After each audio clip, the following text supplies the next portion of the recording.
ও দেশের জন্য প্রাণ, ও তো বাঁচতে পারতো। মায়ের বুকটা খালি করে মায়ের কথা চিন্তা করে না যে আমার মাটা কিভাবে দুনিয়াতে বেঁচে থাকবে আমাকে।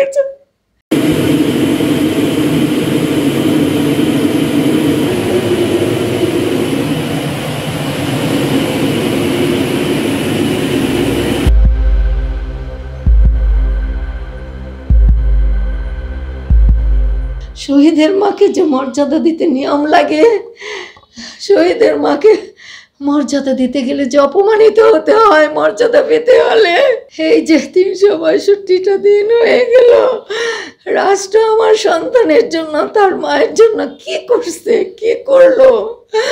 আমার সন্তানরা যে দেশের জন্য জীবন দিয়ে গেল, তার স্মৃতি রক্ষার্থে তাকে তো কোনো পদবি দেওয়া হয় নাই, তার নামে তো কোনো, এই বাংলাদেশে কত রাস্তাঘাট, যে ক্ষেত্রে চাকরি করত, কত ঘাটি, কত স্কুল কলেজ প্রতিষ্ঠান, কত কিছু, একটা কিছু কি ওর নামে নামকরণ করা হতো যেত না?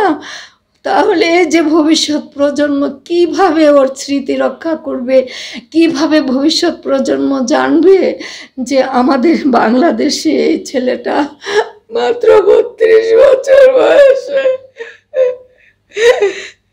নিজের জীবন দিয়ে সবকিছু রক্ষা করে গেছে, দেশপ্রেমিক, মায়ের একমাত্র সন্তান ছিল, তারপরেও সে মায়ের কথা চিন্তা করে নাই, সে দেশের জন্য জীবন দিয়ে গেছে। বিশেষ করে তার যে 2টা সন্তান আছে, কিভাবে তার স্মৃতিটা মনে রাখতে পারবে যে আমার বাবা দেশের জন্য এইভাবে নিজের জীবন উৎসর্গ করে গেছে, আমাদেরকে এতিম বানিয়ে দিয়ে গেছে।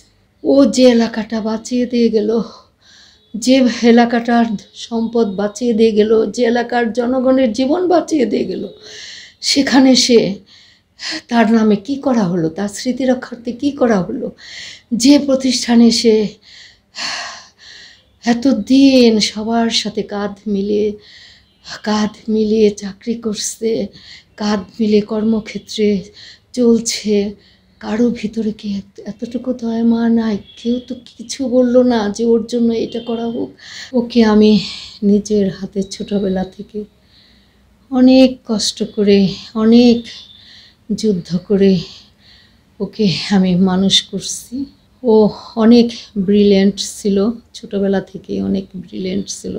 ইচ্ছে করলে অন্য কোনো পেশাতে যেতে পারতো, ডাক্তারি পড়তে পারতো, ইঞ্জিনিয়ারিংয়ে যেতে পারতো, চান্সও পাইছিল। ওর ছোটোবেলার একটা আকাঙ্ক্ষা ও পাইলট হবে। ছোটোবেলা থেকে বিমানের শব্দ পেলে দৌড়িয়ে বাইরে চলে যেত, ঘরের বাইরে গিয়ে বিমানের দিকে তাকিয়ে থাকতো। সে যে একটা শখ, সেটাই ও ছাড়লো না। চান্স পেল, চলেও গেল এখানে। তখন ওকে সবসময় উদ্বুদ্ধ করতাম ও যেন সব কিছুতে ভালো করে, ওর দায়িত্ব, দেশের প্রতি দায়িত্ব, সব কিছু, ওর কর্মক্ষেত্রে দায়িত্ব, সব কিছু যেন ও যথাযথভাবে পালন করে, সেভাবে ওকে আমি পরামর্শ দিতাম, সেভাবে ওকে আমি বোঝাতাম। তাদের অনেক কষ্ট, ট্রেনিং জীবন থেকে যে শুরু হয়, অনেক অনেক অনেক কষ্ট। যত যারাই যায় দেশের কাজে নিয়োজিত হয়, তাদের অনেক কষ্ট।